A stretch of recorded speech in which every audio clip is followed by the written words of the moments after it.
Welcome back to our discussion of economic liberty. Religion plays a huge role in the development of economic liberty. Why are there so many countries around the world so patient under tyranny? They have no economic freedom. Why do they submit to be treated like a herd of cattle? It is because they do not know the truth or have knowledge and they're kept in darkness. But give them the truth and knowledge, and you elevate them. Show them that they are men created in the image of God, and they will act like men. Help them to understand the concept of civil government, defend liberty. And it would be impossible for them to submit to a government that oppresses them.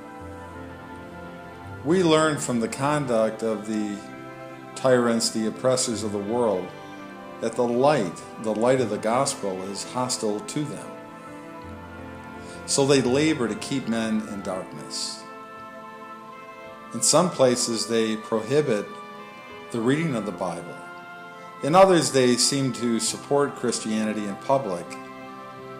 But like Hugo Chavez, behind the scenes they are working to tear down and destroy the faith. But remove the darkness, and the light shines through, and the world will be emancipated. Liberty is the key to economic development, and Christianity produces liberty. No doubt the lack of the Christian religion is the primary reason why some nations are in poverty. It's their religion. Approximately 47% of the world population lives in some kind of poverty. Now, environmentalists claim that it's a lack of natural resources. Yet, there are some nations that have abundant resources and are less prosperous than other nations with fewer natural resources. I had the opportunity to travel as a missionary many years ago to India, and I saw firsthand how the dominant Hindu religion in that country directly affects its economic liberty. I witnessed some of the 200 million cows walking around the area, the cities and the towns that we visited, while people were starving right in front of our eyes.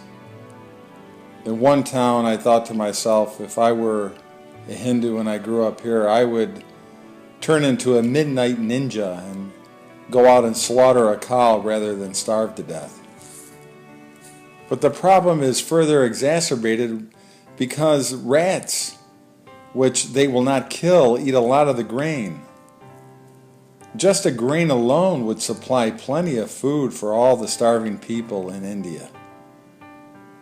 So India has a huge hunger problem because their religion, it teaches people are reincarnated as animals. So their laws and religion prohibit the killing of animals, cows, and people starve. So unfortunately, the people in India live mostly in poverty, and many starve because of their religion. But we're truly blessed here in America because God gave economic liberty to us by ultimately changing man's heart, and this brought Christian character and the internal liberty that only Christ provides. I mention this because individuals often think their own private conduct is small importance to the culture in general, but it's necessary to remind all of us that if each person conducts himself right, the community in general cannot be conducted wrong.